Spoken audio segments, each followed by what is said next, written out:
biggest success that I see are people that cannot afford to fail. How many roles have you filled in the last 12 months? 74 hires, 100 offers. Yeah. The key is the people that want to grow. Because it started on 0. Not everybody makes it. Is that justified? It is justified. I mean, if I think of some of the stories which I won't go through. And it's only going to get stronger and stronger and stronger, right? Very good success rate at our last company. You're going to have to work hard. Yeah, there's a high chance that you will succeed in the international market. About attitude, right? It's about mindset. Panic, panic, panic, panic. Yeah, the problem is it lives in my head rent-free. You should have got it done. Like we have something to prove. Yeah. We've got to be careful. The more difficult side of the industry, which is the business development side. What type of person are you looking for? You need to be prepared.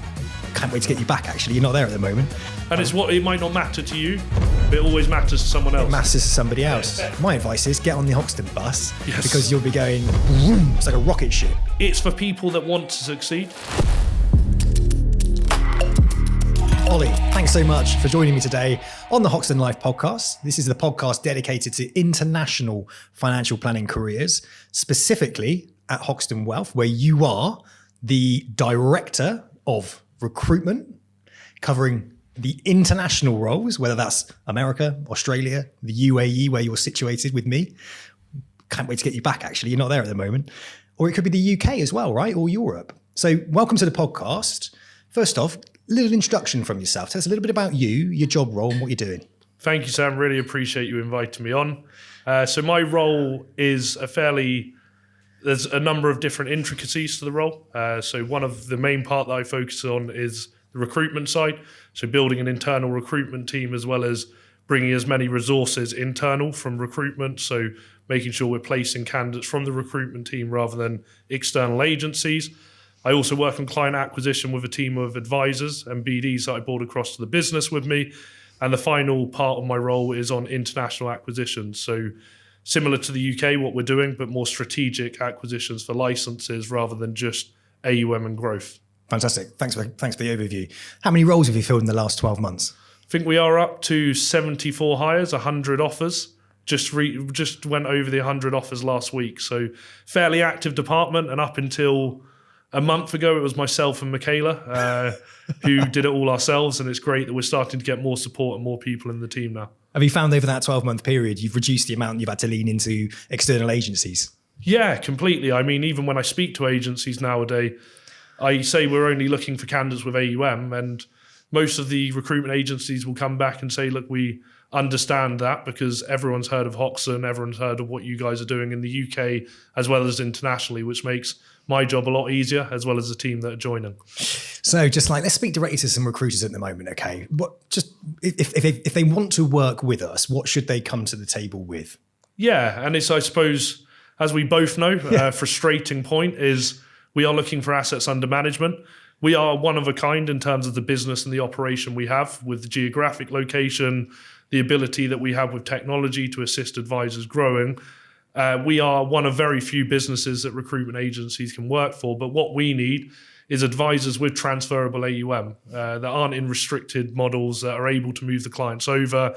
That way we can support them in growing, and it makes the fees worth paying rather than paying fees for something that we can hire internally. Yeah, it's a lot easier. Me being, I ran an agency for 16 years. You've run an agency before yourself. We know what it's like to be on the other end of being a recruitment consultant, right? It's pressure, stressful, it's hard work, right? And you want to work with everybody, yeah? Any way you can make a placement. But the thing is that when you then start working internally, you start to realize just what you have. If your brand's really strong, like me coming on with the Financial Planner Life, right? That's put us on the map, massively put us on the map. So it's a lot easier to attract talent directly. And why wouldn't we do that? We're not trying to be negative towards recruiters. We're just saying, look, we can do it ourselves. However, if you've got somebody of serious value, i.e. transferable AUM, pick that telephone up, send us an email, because we want to talk to you, but just let us fill those paraplanner roles. Let us fill those employed roles, because it's far easier for us to do that now. We've got the right resources in place. You've got the team, you're growing it, and it's only going to get stronger and stronger and stronger, right?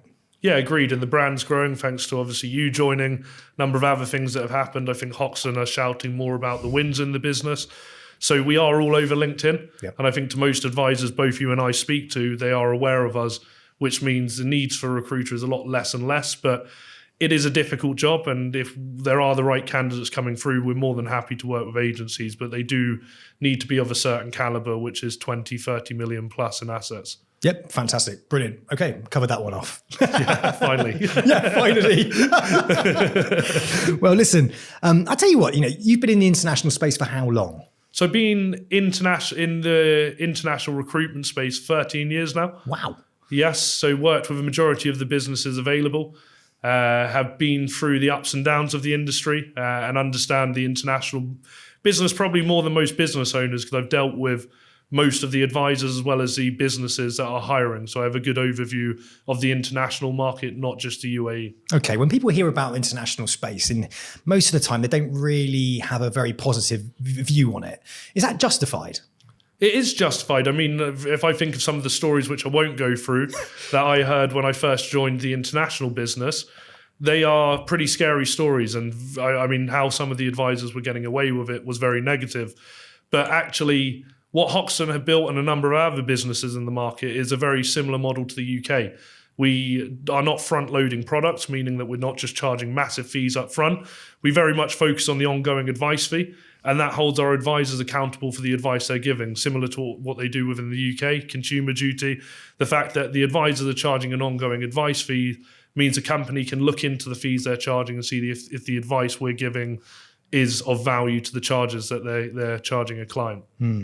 So, okay, let's look at the international space, okay? Because if I'm a financial planner, I'm in the UK, might be going on LinkedIn, they're seeing Sam Oak sat in the swimming pool, like talking about how fantastic it is out there, and he's on the beach, and he looks like he's having a fantastic time. By the way, I am, right? We all are. Yeah, it's amazing, right? Wake up in the morning, you look out the window, and it's sunny. Yeah. Like, it's amazing actually how positive that is, right? Yeah, agreed. It's insane, right? So yeah, there is massive benefits to living in Dubai right now, right? Tax-free. Yeah. One of many, should we add? So yeah, it's pretty awesome. But that means that people look at it and they think, well, I want that. I can do that as well. So I'll apply to Hoxton and I'll join Hoxton because it looks like they're a growing company and I'm a financial planner and I'll go over there and I'll be a success. What I want to do today is I just want to kind of give somebody a really solid understanding of what's required, what's needed from them to be an international financial planner, right? That's the key thing, because the last thing we want to do is mislead anybody about the realities of what it's like working in, say, Dubai, for example, right? Because not everybody makes it. It is a tough job.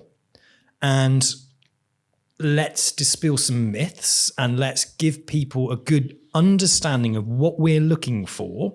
So when they listen to this episode, by the end of it, hopefully they'll know whether or not to put a CV forward, or to work on themselves for a little bit longer before they make that leap to, say, move over to Dubai and join us in the sunshine, right? Yeah. Okay, cool. So let's just talk about some of the people we've got in the business at the moment, right? Because you joined us and you actually brought a team of people with you, didn't you? Yeah, correct. I brought a team of advisors and BDs that joined from my previous company. Fabulous. Did they have any assets that they brought to the table? Did they come with any clients? They do have assets that will become available over 12 to 18 months, but from a starting point in January, everyone started at zero in terms of assets under management. Okay, so they got some restricted covenants in place on other stuff, but they all started on zero. Yes, correct. Right. This is a great example, right? Let's talk about those people. Yeah. Okay. Because they started on zero. Okay. What's their backgrounds? So the backgrounds are they have been through the more difficult side of the industry, which is the business development side, which I know is one bit that probably most UK advisors can't really get their head around, which is the sales side of the business. Okay. It's not cold calling, so it is how I suppose you can get as qualified as chartered and move forward on the qualifications, but if you can't get in front of people, those qualifications are invalid. They don't really help you because you can't give the advice to people unless you're in an employed role. Yep. For these advisors, they started on the business development side, so calling through leads in the system that had previously been approached by their previous company, and getting their advisors in front of clients. So all of the advisors started on those roles, stepped up to advisor 2 or 3 years ago, had a very good success rate at our last company, and as we said, joined Hoxton on zero. So that's a bit about their background. Okay. All UK qualified, were on the UAE license, so they weren't doing business in the US, Australia, like the rest of the advisors in Hoxton are currently doing. Okay, so starting from zero. Yes. Right? But what they do have is some solid experience of picking the telephone up and speaking to not even pre-qualified leads, just leads that are coming through marketing, etc., turning stones over, having those exploratory chats, uncovering and discovering opportunities, working with advisors to pass those leads across and manage the relationship, right? So they've got that experience, and that's the tough part, isn't it? Definitely. You have to be able to get yourself out there and sell yourself. And in the UK, what you tend to have is the admin to power planner to financial advisor route. And actually, when they end up becoming level 4 qualified, then they're in the position of being a financial advisor. They haven't even ever really gone out and prospected, right? A word that we use in Hoxton, prospecting, Yes. right? People don't really prospect. So they've come across with that level of experience. Let's take that into consideration first, right? They've got that level of prospecting experience. We're talking picking up the telephone, sending emails, LinkedIn, networking events and stuff. Client acquisition. Client acquisition, as we covered. Yes. Let's call it that. Let's call it client acquisition. Right. Tell me a little bit about their journey at Hoxton. Okay, so all of them, I suppose, as we discussed, started on zero. So they came with business development managers from our last company, or what we call trainee wealth managers. Yep. Kind of your entry-level staff coming into the business that want to get qualified as advisors. They focused on predominantly warming up old contacts, so people that they previously been in contact with that maybe didn't go with our prior company, and focusing on that from a client acquisition side. All of them within 6 months were up to, I think the minimum was 5-6 million. Through kind of focusing on how to generate business outside of just Hoxton supplying marketing leads, because that's what a lot of people get. You need to think outside the box to get past that point. So working closely with the business development managers, going out networking themselves, as well as relying on previous conversations that they'd had at our last business. And so far that has been a very, very high success rate with the guys that have joined. I think most of them are in the top 6 of advisors for AUM inflow for Hoxton this year. Wow. That is excluding, obviously, the acquisition advisors that are bringing on quite a substantial amount of AUM every year. Right. So they've had some success. Collectively, how much AUM in that 9-month period? So we're currently up to around 40 million. In that team? Yes, and just in that team through 4 people. Okay. So the minimum is around 8.2 million. Right. But I mean, I saw the guy did a 3.6 million pound case last week. Yeah. So that will go up to 11 million plus, and the highest end is 15 million. So if you looked at that in 9 months, they have, if you average on 1% service management fee or ongoing advice fees, following next year, they've got 90 to 150,000 pounds in revenue coming through into the business, which then they'd have a kind of fee split on that, which is a lot more comfortable than how they started in the business. Yeah, well, they're working hard. They're getting those assets under management to secure that level of recurring income that gives them a little bit more security.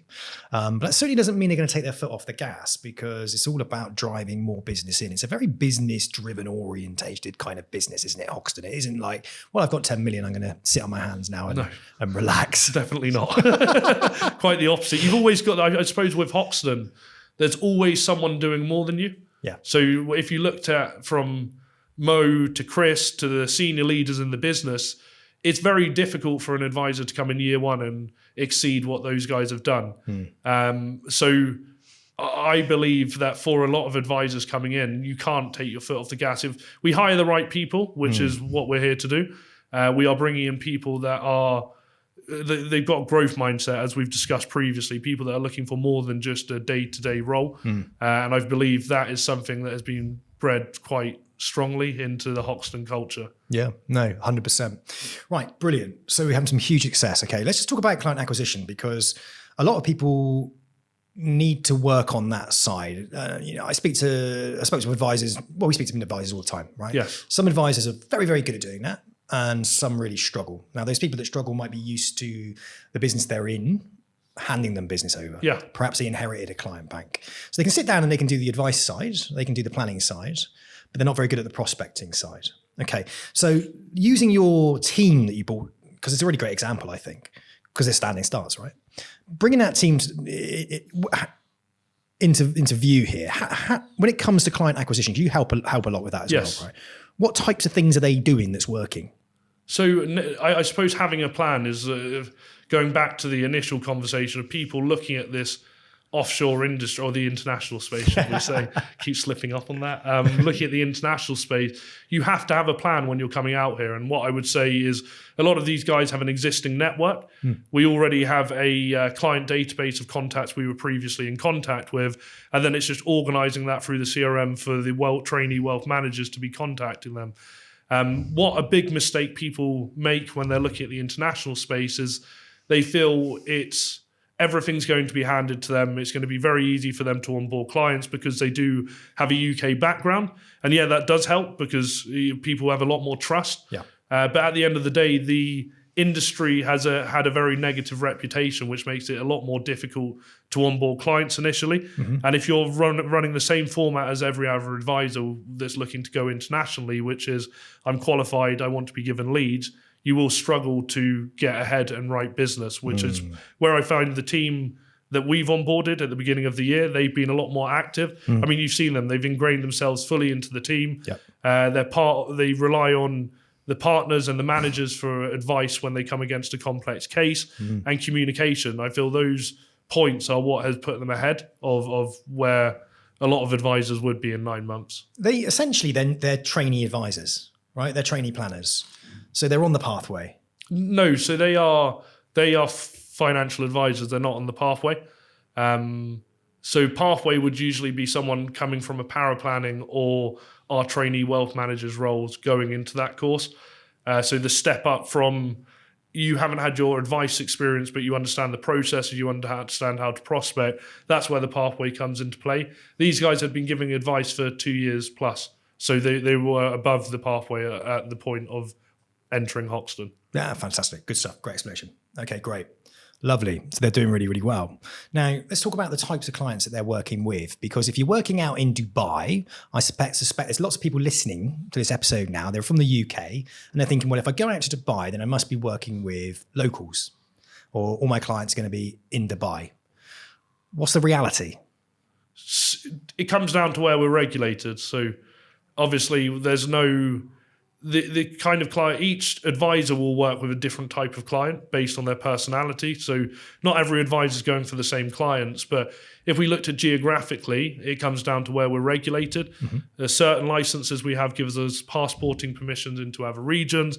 And as you know, we're also looking at acquisitions in international markets that will give us more licenses. But the kind of target client, should we say, is based on where we're regulated. So if we are regulated and we're able to give advice to the client, we would look to onboard them as a client. Great. Okay. So someone's listening to this. They want to come out to Dubai. Okay. And they're a UK-based financial planner.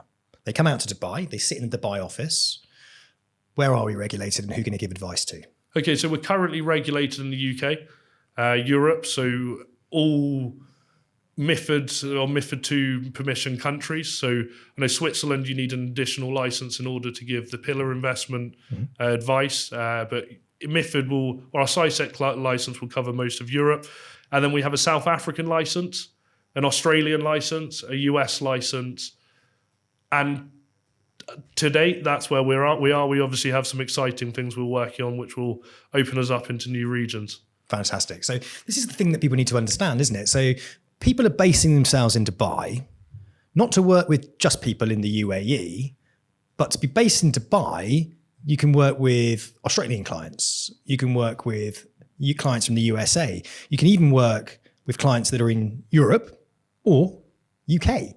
So when we start to look at who could possibly make the transition over to Dubai with probably the least amount of stress, if you like, let's talk about that.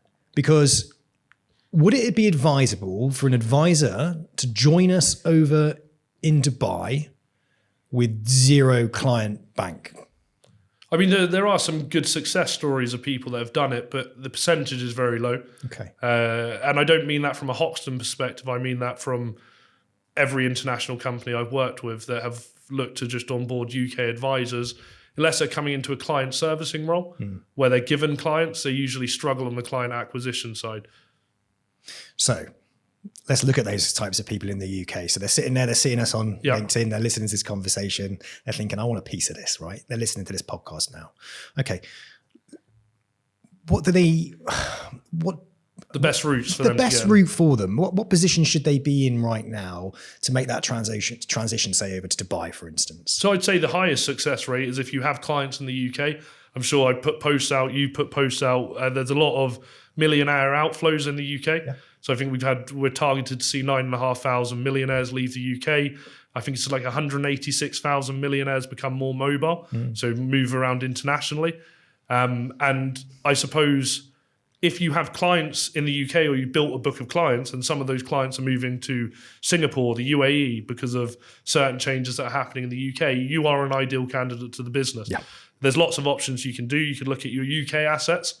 You could sell them to us and take a multiple on your income, your recurring revenue, and then retain your clients that are moving internationally. Just get on the relevant licenses to carry on giving advice. That would be what I would say is the easiest way to come into the international market. First of all, you've got clients, so you've got recurring revenue. Second of all, you've got an exit plan from your UK book, so you've got a cushion of cash to move over. And third of all, your clients that are working internationally, they'll have referrals if you've done your job correctly. So it will have a knock-on effect to you building a book internationally. Yeah, because it gives you a bit of a landing strip as well, doesn't it? Because you need a cushion when you come out here. I've noticed that. I've moved out and it's expensive, Yes. right? Because you've got to get your rent. You've got to pay your rent in like 4 checks. Yeah. You know, like it's, especially if you've got a family, you've got to sort out your schooling. You know, it's cost me £5,000 nearly a term to put my daughter into school. So you've got to take that into consideration. Then you've got to think about your flights. You've got to think about your accommodation. It soon starts to add up. And if you're coming out on a basic salary, which we do offer basics for people, but it's quite small. It's like around the £30,000 mark, right? It's not enough. Right. So you do kind of need to think, right, am I in a position financially to make that transition over to somewhere like Dubai? Can I do this, first of all? Right. And look at what are you doing in the UK? Do you have an existing client bank? So if somebody's self-employed, for example, right, the likelihood is they've got more access to their clients. They can novate their clients across. If you're working for a firm, you've got amazing client relationships, you're going to be under restricted governance. Yeah, agreed. So unless you know 100% that these are I-class A clients, right? People that you could sit down and have a beer with and they would go with you anywhere. You still got to wait because no one wants tanks on the lawn. And we certainly don't want tanks on the lawn. We don't want lawyers phoning us up and saying that we're pinching clients, et cetera, et cetera. So the type of person this perfectly fits right now really is the person who has a client bank to move. So a benefit to them is, look, you're in the UK. Let's say you got 10 million under management. Let's say you're doing 55K a year, 150K a year, something like that, right? That's a mixture of new business and recurring income. But you're paying tax, right? It's not a point that no one likes to talk about. no one likes to talk about, right? There are obviously benefits to coming over to Dubai for that very reason, right? You are in a situation where you can novate those clients because we have a UK regulated business. We're sat in St Albans right this second, right? We give advice to UK clients. We are regulated by the FCA. We are here, right? It's very easy to novate those clients across, position yourself over in Dubai and continue servicing those clients. You can service those clients via Teams. You don't have to go back and forth every 2 seconds. If you want to go back and forth to the UK, fine. If you want to win new client relationships in the UK whilst you're out in Dubai, crack on. If you've got introducer relationships in the UK, you can continue to do that. If you want to smash into the USA, get your Series 65 qualification, right? So that to me is a unique opportunity for the right person. So if you're that person and you're thinking you want to go international and you're thinking about Dubai, there's a great example of someone that I think would be a perfect fit right now. Yeah, 100%. And I suppose one thing that Hoxton's been, obviously you have a maximum capacity of clients that most people will be able to manage. And I think something that Hoxton's done very well, and Chris is probably the leading example of that, he's built an internal team for his book. So he's got paraplanners, junior advisors that help him manage some of those clients. Yeah. I feel if you are a UK advisor with an existing book looking to move over, it's very positive. But you do need to have a plan for what you're going to do with your UK clients as your international book grows. And also you need to have a want to build your book internationally, not just move over because you like the sun. It needs to be a commercial reason why you are moving over to the international market. Yeah, exactly. Accelerating your business, growing your business. So when we look at our journey here at Hoxton, I always class phase 5 is this area where you're building assets under management. You've got clients, but you now want to accelerate. Yes. And you can't do it on your own, right? And I spoke to an advisor quite recently. He's got 22 million under management. He's self-employed, he runs his own business. He's listened to a few of the podcasts on the financial planner life around Hoxton. And he's like, this sounds like the type of business that I need to join because I've hit a roof, I hit a ceiling. Yeah. So now he's thinking, I want to join you because I want to accelerate my business. And when I got into the detail with him, the fee split that he was on, it was relatively attractive. It was 70-30. It's not bad for the UK, right? But he wasn't getting any, administration, power planning, all those typical types of things, right? He wasn't getting any support. He wasn't able to grow his business. Now, those types of individuals that want to grow their business, we can bring them over and work with them to build a business within a business, essentially, right?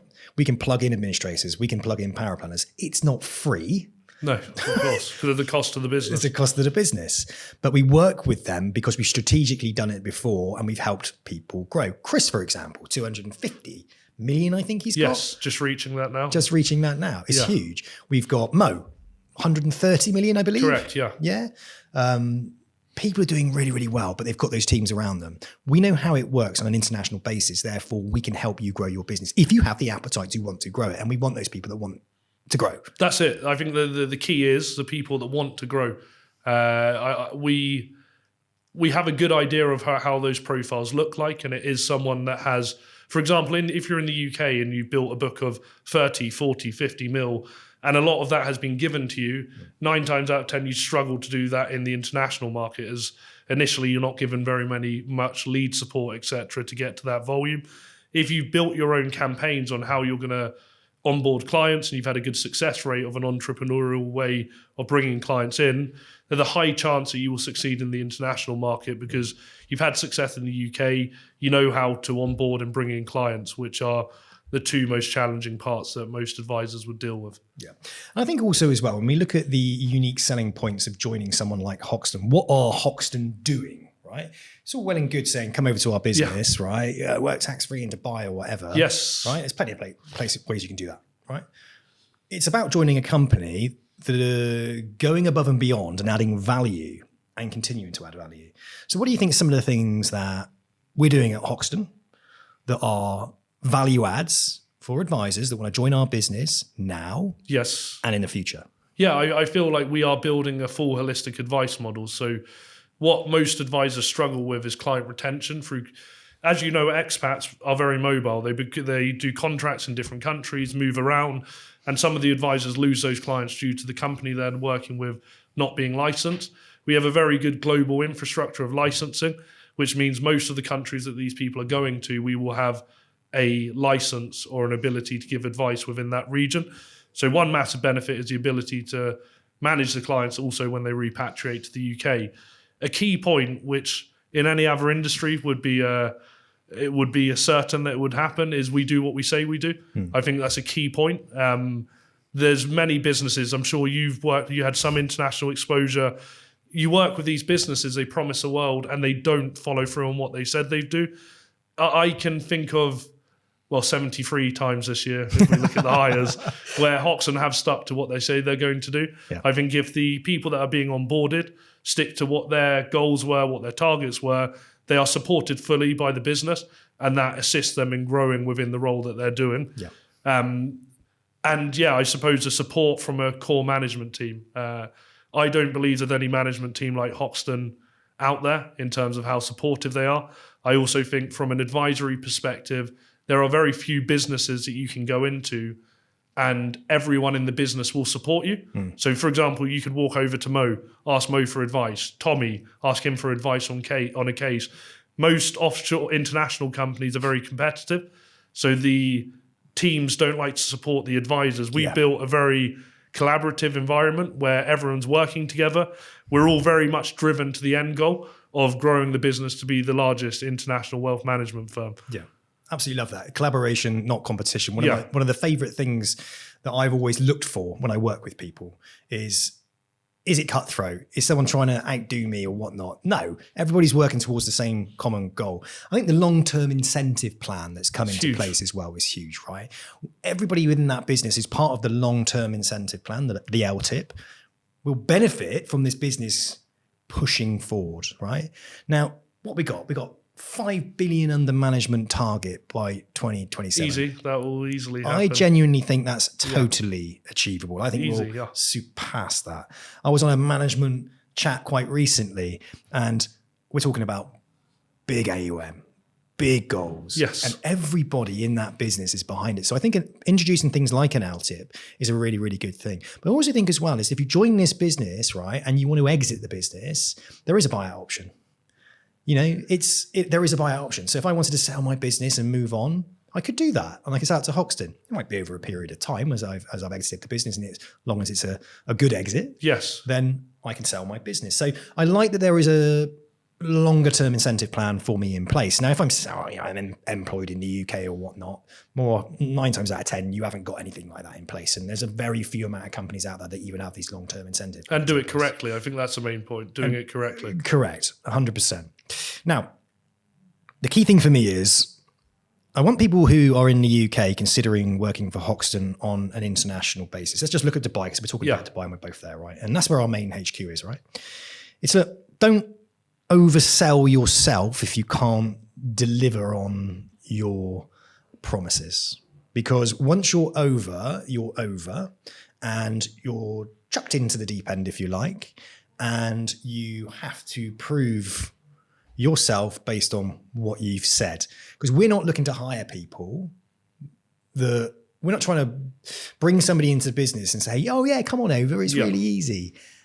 Quite the opposite. Quite the opposite, yeah. So back up what you're saying, because it is going to be tough. Look, there is some fantastic leads there. We've got business development managers. We're paying extortion. We're paying loads of money on marketing. We've got a great team of marketing. We're investing in marketing. I've come on board. I'm creating the expat life soon, which is going to create some amazing brand 100%. Awareness for us, right? We spend a lot of money on PR. We're on the BBC. Chris is out there on LinkedIn. Push. We are doing everything we can as a business to raise our brand, and you will be benefiting of that. A byproduct of that is more people will see it, and in the future, clients will come to us, right? That's inevitable. But what we don't want is someone coming over almost cap in hand. What have you got for me? So we just need to make sure that person listening that you're going to have to work hard. Yeah, you need to be prepared. Like, it's not... I feel one of the things I probably missed on listing what Hoxton do correctly, we built a team of specialists in each department. Yeah. So if you looked at Hoxton as a business, one thing we do correctly is we've built a real business infrastructure to support advisors, whether it's marketing, compliance, BDs. They're the full support structure for advisors to grow their business. For UK advisors, it's not going to be a year. It's not going to be 2 years that you see a high. Maybe it will, and you'll be one of few, but it's a long-term plan to grow your book to the likes of what Chris and Mo have done. The hours that those guys have put in to grow their books to the size they have is not a 9 to 5, and they've been on numerous flights, tested a number of different clients with processes to sign them up, and that to get to that level, you need to be doing more than what your average person is. If you're looking at the UAE is one of the most competitive job markets in the world. If I put a job advert out, I'll get 500-600 applicants in 2 days for a job. So you need to have something different to what your peers have. So if you're working in a team for financial advisors, what can you bring to the table that is different to what every other advisor around you is doing? And I'd say that's the key that every advisor should look at first, is look at yourself, look at the people around you, and work out how that will adapt into the international market. If you cannot find anything, or you're clutching straws for reasons that you should look at the international market past tax and the sun, revisit it in a year or two, build some skills up, get in front of an international market, get in front of more people internationally, and then look at the international market. Don't rush it, because if you do rush it and it goes wrong, you'll be left with a very sour taste in your mouth, which is what I feel has had a massive issue with the international market. It's not necessarily the success stories that are shouted about. It's the people that have been promised the world, and in 3 months in, they built up a load of debt because they've been promised the world by other companies. Luckily, Hoxton isn't one of them. Yeah. No, I think that's great. I think that's sound. Now, listen, trainee wealth management. Yes. We offer that route, okay? Yes. So somebody has zero experience. They want to join Hoxton. Yeah. Now, we have the trainee wealth manager route. They start in the UK, and they are phoning up inbound inquiries that have come via our fantastic marketing. Yes. And they're picking the phone up, turning stones over, and they're making call after call after call. But they're learning some fantastic skills about what it's like to be a financial advisor. They're working with advisors. They're building relationships with advisors. They're passing those clients over. They're managing the processes. They do that in the UK. Then, if they want, they don't have to. Nick Champion stayed here. Yeah. They can go over to Dubai. And when they go over to Dubai, they continue on that journey and they work underneath Kane, right? Yes. Part of the business development team out there, and they continue there in their business development out there. And then from there, they can transition down through the beginning of the pathway where you start your qualifications and you are, you can do your qualifications in the trainee wealth manager. Yeah. But you start to kind of move towards becoming that financial planner now. And getting regulated in jurisdiction, which is the key. Yeah.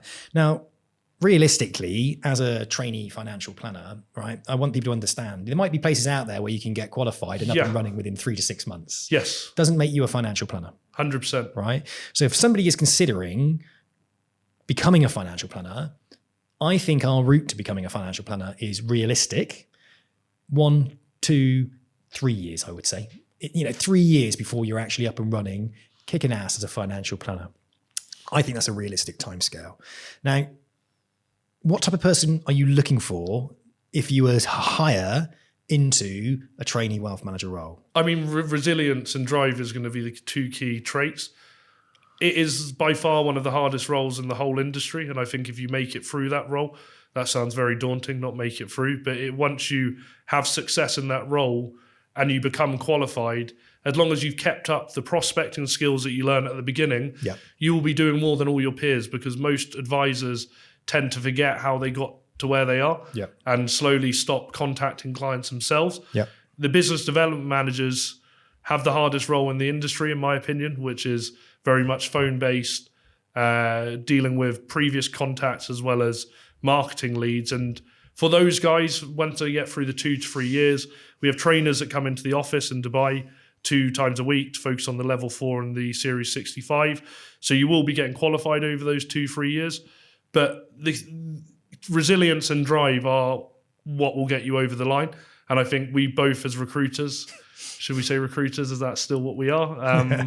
We know how to identify that. It's either proven through sports, certain things that have happened during people's lives. There's a lot of keys that we'd look at when we're speaking to people that have shown something different to your standard candidates. We're looking for evidence. Yes, agreed. Yeah, evidence. 100%. And evidence can come in multiple ways. But if you have examples of where you've shown resilience, where you've got results and you pushed hard and pushed through, you'll know.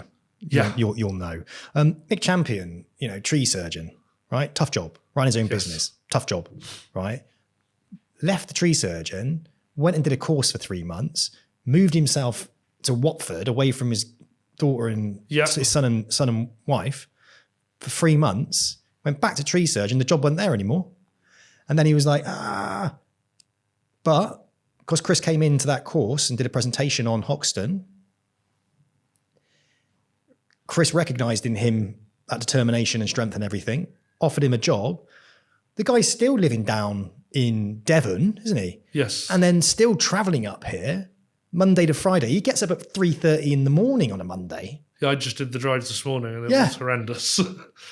That to me is resilience. That to me is strength. That to me is determination. The guy wants to be a success. We're not saying everybody has to be that way. But for me, I know he is going to be a success. I can just tell because he's displaying the characteristics and the drive that we are looking for to be a success. So it's not about I've got a degree or I've worked in financial planning. Not. It's about attitude, right? It's about mindset. And that to me is a prime example. And people need to remember, and he felt this, right? He felt that he needed to have a degree to be a financial planner. And in his 30s, that was what was going through his mind. How many great people are sitting there? It's one of the one profession. It's one of the one roles where you don't need a degree to earn over £100,000. I think a degree is proven track record that you can study. Yeah. And I feel a lot of people make mistakes in their teenage years, late teenage years into the early 20s. I'm sure Nick now is a very different person to who he was in his 20s. There might have been the urgency to go out and earn money, so university wasn't an option. And I feel like those kind of things are what separates people, like the Nick is one example, but the biggest success that I see are people that cannot afford to fail. It was similar to when I moved out to Malaysia. Like, I'm sure my family thought I'd be back in a few months. I was 21 years old, going to set up a business. And the thought of everyone thinking I was going to fail was a motivation to drive it forward. Yeah. And I feel like those kind of people are the people that succeed in this business, that cannot afford to fail and have something to prove. I think that is a massive need, and we can't always tell that in the interviews, but we definitely can tell it once you're in the business. Almost like sometimes a little bit of a chip on the shoulder can drive Yes. you know? Yeah. And like we have something to prove. Yeah. We've got to be careful that we don't put too much pressure on ourselves, but at the same time, a bit of pressure. It's good for you. I love it. I love it. I love it. Pressure is good. I think pressure for the right people is what will help people succeed. You and me are very similar now, how we think. And I think, it's like leaving something to the last minute. I always do an amazing job when I leave something to the last minute. Because I can't say that, to be honest. Because I'm like, that's why I like podcasting, because it's like everything's just so spontaneous. Yeah, it's good. Very natural. Yeah, it's natural. You have to think on your feet. It drives me, it excites me. When I have to plan something like months in advance, I'm like, well, whatever. Panic. Yeah, the problem is it lives in my head rent free. And I know I'm going to do it. You should have got it done. But I'll just do it in a day. Yeah. Why didn't I just do that like 20 days ago? I know. But, sometimes people are like that, aren't they? Yeah. But what I've noticed with Hoxton, and this is the first thing that I've kind of picked up when I came in, is that there is a lot of processes in place and they teach it. Yes. Like how to be organized. Louis has been doing some brilliant stuff with me around teams and stuff like that, because I haven't worked in a massive organization. Yeah, agreed. I've got to fall in line with the processes. And the last thing I want to do is start rocking the boat because I'm being a bit of an idiot around my organization. It might not matter to you, but it always matters to someone else. It matters to somebody else. And it affects someone else's day by you not following those processes. Yeah, it's respect. Yeah. Right? So I've taken a massive obsession interest now in organization and time management. For that very reason, I want to add value to everybody else who's adding value to me. So it's a give and take thing. And I think, again, when you're coming into this environment, yes, you want to be somebody who's determined and driven, but it comes back to that collaboration, teamwork, working towards a common goal. We all want to smash it. We all want to benefit from the growth of this business, right? Yes, 100%. And I think that's seen across the whole business. Like I said, there's a lot of people in this business that are very good at what they do. For example, Louis, you've got Charlie, chief operating officers. These guys are way above the standard level of people in these positions within some of our competitors. Yeah. And I feel like the value that each department brings to advisors is tenfold getting a higher fee split from a company. Yeah. I think we've done a good job here of explaining, look, Hoxton isn't a come and coast company. Hoxton is a growth mind company. Yes. It's a growth mindset. Okay. It's not a come in and coast. Now, if you want to talk to us because you've got a client book and you would like to exit the profession, please have a conversation with us and we will talk to you about buying your book of business and helping you exit out over a couple of years. We're not turning those types of people away at all. We're interested. We're growing through acquisition, aren't we? Right? Yeah. UK, anywhere. We're interested in talking to those people. Some exciting stuff happening internationally as well. 100%. There's a load of really exciting stuff going on. But the thing is, like, we're just saying, look, it's a growth mindset business. You're going to come into a company where probably you've never experienced the drive quite like it. So if you're sat stagnant in a role right now and it's just not enthusing you at all, my advice is get on the Hoxton bus because you'll be going boom. It's like a rocket ship. And it's not for everyone. I think that's the point to add. It's for people that want to succeed. Yeah. And for some people, it's not the right environment. Yeah.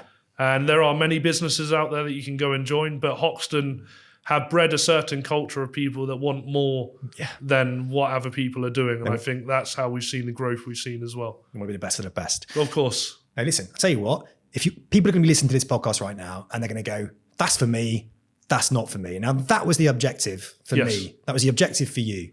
So if you're listening to this and it is for you and you tick the boxes, get in contact with Ollie because he wants to hear from you. Sounds good. All Appreciate it. Thank you, mate. Thanks for your time.